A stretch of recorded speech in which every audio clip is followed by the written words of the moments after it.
ओम शांति। ओम शांति। आज 18 जून 2026 दिन गुरुवार की साकार मुरली। आइए अब सुनते हैं मीठे मीठे बाप दादा के मधुर महावाक्यों को। मीठे बच्चे, अतीन्द्रिय सुख का अनुभव करने के लिए सदा इसी स्मृति में रहो कि हम किसके बच्चे हैं। अगर बाप को भूले तो सुख गुम हो जाएगा।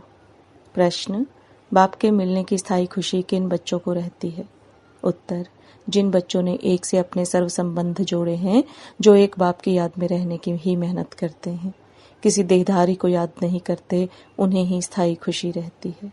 अगर देहधारी की याद है तो बहुत रोना पड़ेगा। विश्व का मालिक बनने वाले कभी रोते नहीं। गीत। बचपन के दिन भुला न देना, आज हंसे कल रुला न देना। ओम शांति। बाप कहते हैं, मीठे बच्चों, हम बेहद के बाप के बच्चे हैं, यह मत भूलो। यह भूले तो अपने को रुला देंगे। छीछी दुनिया में बुद्धि चली जाएगी। बाप की याद रहने से अति इंद्रिय सुख भासता है, वह सुख बाप को भूल जाने से गुम हो जाएगा। हरदम याद रहना चाहिए कि हम बाबा के बच्चे हैं, नहीं तो अपने को रुला देंगे। सब भगवान के बच्चे हैं। सब कहते हैं, हे बाबा, हे परम पिता परमात्मा, रक्षा करो। परंतु बाप से रक्षा कब होती है, ये किसी को भी पता नहीं है। साधु संत आदि कोई भी नहीं जानते कि बाप से हमको मुक्ति, जीवन मुक्ति कब मिलनी है, क्योंकि भगवान को ही कण कण में कह दिया है। अब तुम बच्चे बेहद के बाप को जान गए हो। मोस्ट बिलवेड बाप है, उससे प्यारी वस्तु और कोई होती नहीं। ऐसे बाप को ना जानना बड़ी भारी भूल है। शिव जयंती क्यों मनाते हैं, वह कौन है, यह भी कोई नहीं जानते। बाप कहते हैं, तुम कितने बेसमझ बन गए हो। माया रावण ने तुमको क्या बना दिया है। अभी तुम बच्चे जानते हो, यह हमारी जन्मभूमि है। मैं हर 5000 वर्ष के बाद आता हूँ। वह फिर कह देते 40,000 वर्ष बाद, जब यह कलयुग पूरा होगा तब आएंगे। चित्र भी दिखाया जाता है त्रिमूर्ति का। त्रिमूर्ति मार्ग नाम भी रखा है, परंतु 3 मूर्ति ब्रह्मा विष्णु शंकर को कोई नहीं जानते। ब्रह्मा क्या करके गया, विष्णु और शंकर क्या करते हैं, कहाँ रहते हैं, कुछ भी नहीं जानते। बिल्कुल ही घोर अंधियारे में है। बाप है रचयिता, उनकी यह कितनी बड़ी रचना है, कितना बेहद का नाटक है। इसमें बेहद के मनुष्य रहते हैं। आज से 5000 वर्ष पहले जब सतयुग था, भारत में जब इन लक्ष्मी नारायण का राज्य था, तो और कोई राज्य नहीं था। भगवती श्री लक्ष्मी भगवान श्री नारायण को कहा जाता है। राम सीता को भी भगवान राम भगवती सीता कहते हैं। अब यह भगवान नारायण भगवती लक्ष्मी कहाँ से आए, राज्य करके गए हैं, परंतु उनकी जीवन कहानी तो एक भी नहीं जानते। सिर्फ गाते रहते हैं, हे भगवान दुख हरता सुख करता, परंतु यह किसी की बुद्धि में नहीं आता। वह दुख हरता सुख करता कैसे है, कौन सा सुख सबको दिया है और कब सबका दुख हरा, कुछ भी नहीं जानते। तुम बच्चे अभी यहाँ राजयोग सीख रहे हो, भगवती लक्ष्मी भगवान नारायण बनने के लिए। जानते हैं भगवती सीता भगवान राम भी बनने का है। 8 जन्म सतयुग में पूरे करके फिर राम सीता के राज्य में आने वाले हैं। 21 जन्म के लिए बेहद की राजाई तुम यहाँ स्थापन कर रहे हो। तुम भगवती भगवान स्वर्ग के मालिक बन रहे हो। स्वर्ग कोई आसमान में नहीं है, यह भी किसी को पता नहीं है। बिल्कुल ही तुच्छ बुद्धि है। कहते हैं फलाना स्वर्ग पधारा, परंतु समझते कुछ भी नहीं है। अच्छा, क्या क्रिश्चियन बोधी सब हेवन में जाएंगे? वह बाद में आकर अपना धर्म स्थापन करते हैं, तो फिर वह स्वर्ग में कैसे आ सकते? स्वर्ग किसको कहा जाता है, यह भी उनको पता नहीं है। सन्यासी लोग कहते ज्योति ज्योत समाया, कोई फिर कहते निर्वाण धाम गया। निर्वाण भी तो लोक है ना, वह तो निवास स्थान है। ज्योति ज्योत में लीन होने की बात ही नहीं। ज्योति में मिल जाए तो फिर तो आत्मा ही खत्म हो जाए, खेल ही खत्म हो जाए। इस ड्रामा से कोई भी आत्मा छूट नहीं सकती, कोई भी मोक्ष को पा नहीं सकते। गीत का अर्थ भी कोई समझते नहीं है, न जीवन मुक्ति का अर्थ समझते हैं, न आत्मा परमात्मा का अर्थ समझते हैं। बाप कहते हैं तुम्हारी शक्ल तो मनुष्य की है, जो इन देवताओं की भी थी। सतयुग आदि में देवताएं थे, उन्हों का 2500 वर्ष का राज्य चला। बाकी 2500 वर्ष की बात है, जिसमें और सब धर्म आते हैं। 5000 वर्ष के बदले मनुष्य कह देते लाखों वर्ष कल्प वर्ष की आयु है। परंतु तुम्हारी बात समझने के लिए भी नहीं आएंगे। हाँ, आएंगे वही जिन्होंने कल्प पहले आकर समझा होगा। पहले तो समझाना है। एक है हद का सन्यास, जो सन्यासी लोग घर बार छोड़ जाए जंगल में रहते हैं। पहले पहले वह सतो प्रधान थे, फिर अब तमो प्रधान बने हैं। तो जंगलों से लौटकर आए बड़े बड़े महल बनाए हैं। इन सन्यासियों ने भी पवित्रता के आधार पर भारत को थमाया जरूर है, भारत की सेवा की है। यह सन्यास धर्म नहीं होता तो भारत एकदम विकारों में जल मरता, पतित बन जाता। यह भी ड्रामा बना हुआ है। उन्होंने पहले पवित्रता की ताकत थी जिससे भारत को थमाया है। इन देवताओं का जब राज्य था तो भारत कितना साहूकार था। इनों के इतने बड़े बड़े हीरे जवाहरों के महल थे, वह सब कहाँ गए? सब नीचे चले गए। लंका और द्वारिका के लिए कहते हैं समुद्र के नीचे चली गई, अभी तो है नहीं। सोने के महल आदि सब थे ना। जब मंदिरों आदि में हीरे जवाहरात लगा सकते हैं तो वहां क्या नहीं होगा। कितनी तुम बच्चों को खुशी होनी चाहिए। बाबा फिर से आया हुआ है, कहते हैं बाप को याद करो। याद एक को ही करना है जिससे विकर्म विनाश होते हैं, परंतु वह भूल जाते हैं और देहधारी की याद आ जाती है। देहधारी की याद से तो कुछ भी फायदा नहीं।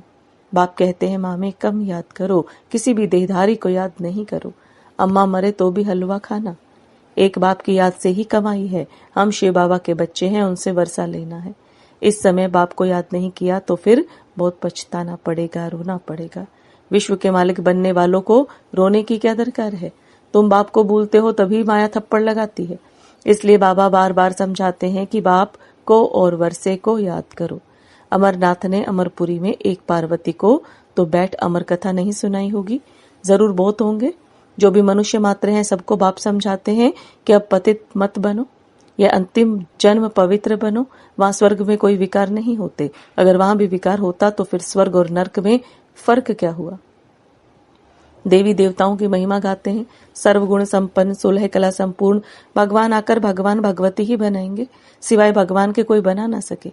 भगवान तो एक ही है, गाया भी जाता है भगवान भगवती की राजधानी, यथा राजा रानी तथा प्रजा भी वही होगी। परंतु भगवान भगवती कहा नहीं जाता, इसलिए कहा जाता है आदि सनातन देवी देवता धर्म। ये किसी को पता नहीं है। इनकी अर्थात ब्रह्मा की आत्मा को भी बाप समझाते हैं। एक बाप की, एक दादा की दो आत्माएं हैं ना। एक आत्मा 84 जन्म लेती है, दूसरी आत्मा पुनर्जन्म रहित है। बाप कभी पुनर्जन्म नहीं लेते हैं। एक ही बार आकर सारे विश्व को पवित्र बनाने के लिए हमको राजयोग सिखाते हैं। बाप तुमको समझाते हैं मैंने इनमें प्रवेश किया है, ये 84 जन्म भोग आए हैं, अब इनके बहुत जन्मों के ये अंतिम जन्म है। अब मैं निराकार हूं तो कैसे आकर बच्चों को राजयोग सिखलाऊं? प्रेरणा से तो कुछ हो ना सके। श्री कृष्ण भगवानुवाच तो हो ना सके, वह कैसे आ सकता है? वह तो है ही सतयुग का प्रिंस, 16 कला संपूर्ण। फिर त्रेता में होते हैं 14 कला संपूर्ण। फिर द्वापर में श्री कृष्ण को क्यों ले आए हैं, क्यों ले गए हैं? उनको तो पहले आना चाहिए। बाप समझाते हैं पहले बाप को याद करो, नहीं तो माया एकदम थप्पड़ मार देगी। चुई मुई का एक झाड़ होता है, हाथ लगा तो मुरझा जाए। तुम्हारा भी ऐसा ही हाल होता है। बाप को याद नहीं किया और खल्लास। गीत में भी सुना, बचपन के दिन भुला न देना। बाप को भूले तो कहाँ ना कहाँ चोट लग जाएगी। बाप कहते हैं तुम हमारे बच्चे हो ना। यह शरीर तो विष से पैदा हुआ है, वह इनके लौकिक माँ बाप हैं। यह तो पारलौकिक बाप और इनको फिर अलौकिक बाप कहा जाता है। यह हद का था फिर बेहद का बन गया। अभी देखो यह लौकिक बच्ची अर्थात निर्मल शांता बैठी है। यह लौकिक भी है, अलौकिक भी है, पारलौकिक भी है। बाकी शिव बाबा के तो भाई बहन है नहीं, न लौकिक न अलौकिक न पारलौकिक। कितना फर्क है। एक बाप का बनना मासी का घर नहीं है। ऐसे बाप से संबंध जोड़ना है, टाइम लगता है। शिव बाबा की याद में रहना बड़ी मेहनत है। कई 50 वर्ष से रहने वाले भी सारा दिन शिव बाबा को याद भी नहीं करते, ऐसे भी है। और सबको भूल एक को याद करना बहुत बहुत मेहनत है। कोई 1% याद करते हैं, कोई 2% याद करते हैं, कोई ½ % भी मुश्किल याद करते हैं। यह बड़ी भारी मंजिल है। तो बाप समझाते हैं बचपन को नहीं भूलना। बाप से स्वर्ग का वर्षा मिलता है। तुम जानते हो हम जीते जी मरकर बाप के आकर बने हैं नई दुनिया में जाने के लिए। तो तुम्हें स्थायी खुशी रहनी चाहिए। ओहो, हम डबल सिर ताज बनेंगे। मनुष्य थोड़े ही जानते हैं कि सतयुग में इन देवताओं को 16 कला संपूर्ण और 14 कला संपूर्ण क्यों कहते हैं। कुछ भी नहीं जानते हैं। यह भक्ति मार्ग के शास्त्र आदि फिर भी बनेंगे। यह हठ योग, तीर्थ यात्रा आदि सब फिर भी होंगे। परंतु इससे क्या होगा? क्या हेवन में जाएंगे? नहीं। बहुत रिद्धि सिद्धि से काम करते हैं। रिद्धि सिद्धि वाले बहुत हैं। हजारों मनुष्य उनके पिछाड़ी पड़ते रहते हैं। रिद्धि सिद्धि से बहुत घड़ियां आदि चीजें निकालते हैं। यह थोड़ी समझते हैं कि यह अल्पकाल के लिए सब है। इसमें बहुत मेहनत करनी पड़ती है। यह रिद्धि सिद्धि आदि सीखने की भी किताब होती है। कितने लाखों मनुष्य उनके पिछाड़ी पड़ते हैं। तुम बच्चे जानते हो, हमको बाबा से स्वर्ग का वर्षा मिलता है। इन आंखों से जो कुछ देखते हो वह नहीं रहेगा। बाप समझाते हैं, तुम अशरीरी आए थे, फिर शरीर के साथ पाठ बजाया। अगर 84 लाख का हिसाब किताब बताएं तो 12 मास लग जाएं। हो ही नहीं सकता। 84 जन्मों का हिसाब किताब बताना तो बिल्कुल सहज है। तुम 84 का चक्र लगाते रहते हो। सूर्यवंशी है तो चंद्रवंशी नहीं। सूर्यवंशी घराना पूरा हुआ फिर चंद्रवंशी बने। अभी तुम जानते हो, हम हैं ब्राह्मण वंशी, फिर देवता वंशी बनना है। इसलिए हम पढ़ाई पढ़ रहे हैं। फिर सीढ़ी नीचे उतरते उतरते वैश्य शूद्रवंशी बनेंगे। अभी अपने 84 जन्मों की स्मृति आई है। यह चक्र भी याद करना पड़े। बाप को याद करने से एवर हेल्दी एवर वेल्दी बनेंगे, पाप कट जाएंगे। चक्र को जानने से चक्रवर्ती बन जाएंगे। तुम जानते हो, यह पुरानी दुनिया कब्रिस्तान बननी है। कुछ भी नहीं रहेगा, खत्म हो जाएगा। राम गयो रावण गयो। राम का कितना छोटा परिवार होगा सतयुग में। अभी रावण का कितना बड़ा परिवार है। बच्चे जानते हैं कि यह राजधानी स्थापन हो रही है। हर बात में पुरुषार्थ फर्स्ट है। बाप पुरुषार्थ कराते हैं, बच्चे मुझे याद करो। जिस बाप से अथाह स्वर्ग की बादशाही मिलती है, क्या उनको याद नहीं करेंगे। बाप स्मृति दिलाते हैं कि तुम स्वर्ग के मालिक थे। अब फिर से पुरुषार्थ कर स्वर्ग के मालिक बनो। अच्छा, मीठे मीठे सिखिलदे बच्चों प्रति माता पिता बाप दादा का याद प्यार और गुड मॉर्निंग। रूहानी बाप की रूहानी बच्चों को नमस्ते।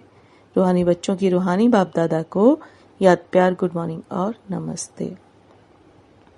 धारणा के लिए मुख्य सार, कभी भी किसी बात में छुई मुई नहीं बनना है। ईश्वरीय बचपन को भूल मुरझाना नहीं है। इन आंखों से जो कुछ दिखाई देता है उसे देखते भी नहीं देखना है। एक बाप की याद में ही कमाई है, इसलिए देहधारियों को याद कर रोना नहीं है।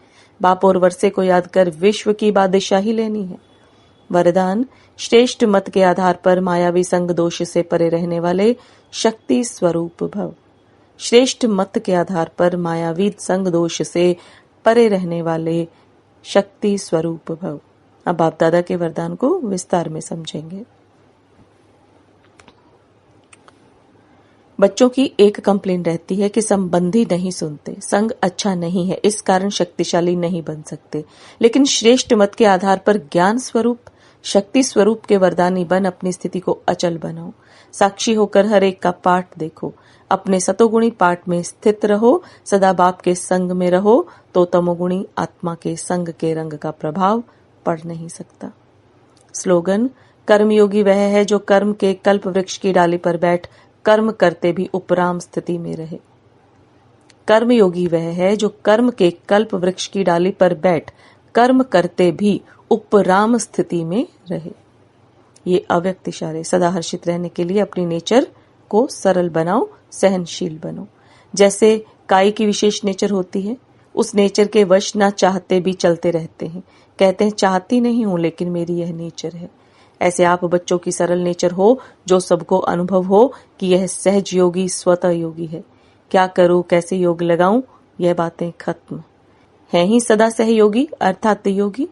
इसी एक बात को नेचर और नेचुरल करने से सभी सब्जेक्ट में परफेक्ट हो जाएंगे।